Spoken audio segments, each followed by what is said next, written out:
Hi friends, welcome to Digi loans.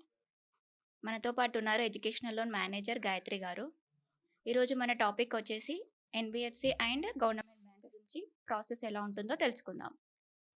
Hi Gayatri గారు. Hi Ashwini గారు.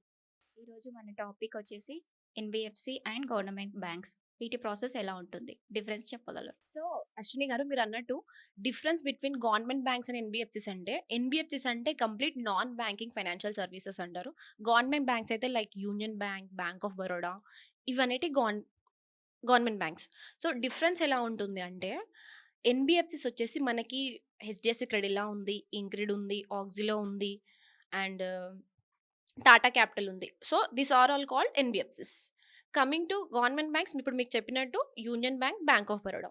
Difference ఎలా ఉంటుందంటే, ఎన్బిఎఫ్సిస్ వచ్చేసి ప్రాసెసింగ్ టైం అనేది చాలా ఫాస్ట్ శాంక్షన్ అవుతుంది, తొందరగా శాంక్షన్ అవ్వదు. వీటిలో గవర్నమెంట్ బ్యాంక్లో తొందరగా శాంక్షన్ అవ్వదు, బట్ ఎన్బిఎఫ్సిస్లో ఫాస్ట్ శాంక్షన్ అనేది ఉంటుంది. ప్రాసెస్ టైం అనేది చాలా తక్కువ టైంలో శాంక్షన్ చేస్తారు ఎన్బిఎఫ్సి వాళ్ళు, బట్ గవర్నమెంట్ బ్యాంక్స్ కొంచెం లెంతీ ప్రాసెస్ ఉంటుంది.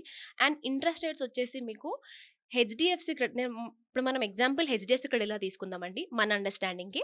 ఎన్బిఎఫ్సి వచ్చేసి హెచ్డిఎఫ్సి క్రెడిలా, గవర్నమెంట్ బ్యాంక్ వచ్చేసి యూనియన్ బ్యాంక్ తీసుకుందాం అశ్విని గారు. సో ఇంట్రెస్ట్ రేట్స్ వచ్చేసి హెచ్డిఎఫ్సి క్రెడిలాలో ఎలా ఉంటుందంటే, సెక్యూర్డ్ రేట్ ఆఫ్ ఇంట్రెస్ట్ మీకు 10.5 స్టార్టింగ్ ఉంటుందండి, అండ్ అన్సెక్యూర్డ్ వచ్చేసి 11.5% ఉంటుంది. ఎందులో? హెచ్డిఎఫ్సి క్రెడిలాలో. గవర్నమెంట్ బ్యాంక్ వచ్చేసి సెక్యూర్డ్ రేట్ మీకు చాలా తక్కువ ఉంటుంది, 10% ఉంటుంది, అండర్ 10% బిలో కూడా ఉంటుంది.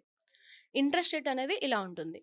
అండ్ వీటిది ఏంటంటే కొలెటరల్ ఉంటుంది. దీంట్లో 2 టైప్స్ ఉంటుంది ఎడ్యుకేషన్ లోన్‌లో. ఒకటి కొలెటరల్, ఒకటి నాన్ కొలెటరల్. కొలెటరల్ అంటే విత్ ప్రాపర్టీ.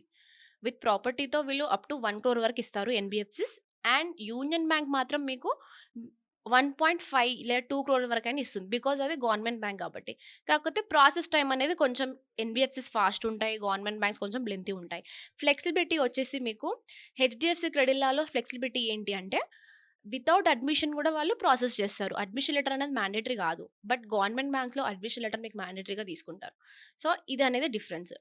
అండ్ ఇప్పుడు ఎన్బిఎఫ్సిస్‌లో ఏందంటే కొన్ని కోర్సెస్‌కి డైరెక్ట్ ఈఎంఐస్ ఉంటాయి.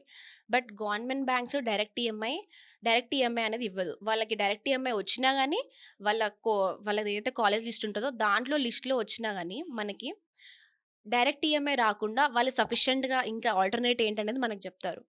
లైక్ మనం for example domestic education loan తీసుకుందామండి. ఓకే.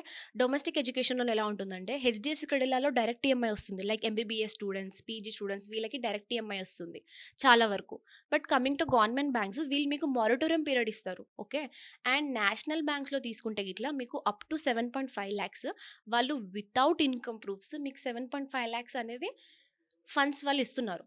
అది ఎలా ఇస్తున్నారు? ఓన్లీ బేస్డ్ ఆన్ సిబిల్ పైన ఇస్తున్నారు వాళ్ళు. బట్ కమింగ్ టు ఎన్బిఎఫ్సిస్ వచ్చేసి మీకు డైరెక్ట్ ఈఎంఐ ఉంటుంది, హై రేట్ ఆఫ్ ఇంట్రెస్ట్ ఉంటుంది. And interest plus EMI 2 pay చేసుకోవాలి ఎన్బిఎఫ్సిస్‌లో. కానీ గవర్నమెంట్ బ్యాంక్స్‌లో అలా ఉండదు. మీకు ఫ్రీ టైమ్ ఇస్తారు. మీరు చదువుకునే టైం వరకు ఎలాంటి ఇంట్రెస్ట్ లేదా ఈఎంఐ గాని పే చేయాల్సిన అవసరం ఉండదు. సో ఈ 2 కంపేర్ చేసుకుంటే అశ్విని గారు, మనకి ద బెస్ట్ ఏందంటే, మీరు రేట్ ఆఫ్ ఇంట్రెస్ట్ గినుక చూసుకొని తక్కువ కావాలంటే మీరు గవర్నమెంట్ బ్యాంక్స్ చూస్ చేసుకోవచ్చు. లేదు నాకు ఫాస్ట్ ప్రాసెస్ కావాలి, రేట్ ఆఫ్ ఇంట్రెస్ట్ ఎలా ఉన్నా ఓకే అంటే, మీరు హెచ్డిఎఫ్సి క్రెడిలా లేదా అవాన్స్, ఇంక్రిడ్, ఆక్సిలో వీటిని అప్రోచ్ అవ్వచ్చండి.